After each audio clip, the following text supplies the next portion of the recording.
നമസ്കാരം. പശ്ചിമേഷ്യയിൽ നിലനിൽക്കുന്ന യുദ്ധ സാഹചര്യത്തിന് പരിഹാരം കാണുന്നതിന് വേണ്ടി നടത്തിയ മധ്യസ്ഥ ചർച്ചയെ ലോകം വലിയ പ്രതീക്ഷയോടെയാണ് നോക്കിക്കണ്ടത്. എന്നാൽ ആ ചർച്ച നീണ്ട 21 മണിക്കൂറിന് ശേഷം അലസിപ്പിരിയുകയായിരുന്നു. ഈ ചർച്ച പരാജയപ്പെടുത്തുന്നതിനുള്ള കാരണമായി അമേരിക്ക പറഞ്ഞത് തങ്ങളുടെ ആവശ്യം ഇറാൻ അംഗീകരിക്കുന്നില്ല എന്നതായിരുന്നു. അതായത് ഇറാനോട് അമേരിക്ക ആണവായുധം നിർമ്മിക്കരുത് എന്ന ആവശ്യം ഉന്നയിച്ചിരുന്നു എന്നും, എന്നാൽ ഈ ആവശ്യം അംഗീകരിക്കാൻ ഇറാൻ തയ്യാറായിരുന്നില്ല എന്നും, അതോടെ ചർച്ചകൾ വഴിമുട്ടി എന്നായിരുന്നു പുറത്തുവന്ന റിപ്പോർട്ടുകൾ.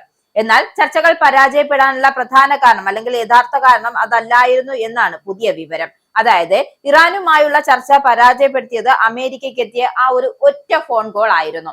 ഇറാനും അമേരിക്കയും തമ്മിലുള്ള നിർണായക സമാധാന ചർച്ചകൾക്കിടെയായിരുന്നു ഇസ്രായേൽ പ്രധാനമന്ത്രി Benjamin Netanyahu US vice president JD വാൻസിനെ ഫോണിൽ വിളിച്ച് ചർച്ചകൾ വഴിമുട്ടാൻ കാരണമായതെന്നും ഇറാൻ വ്യക്തമാക്കുന്നുണ്ട്.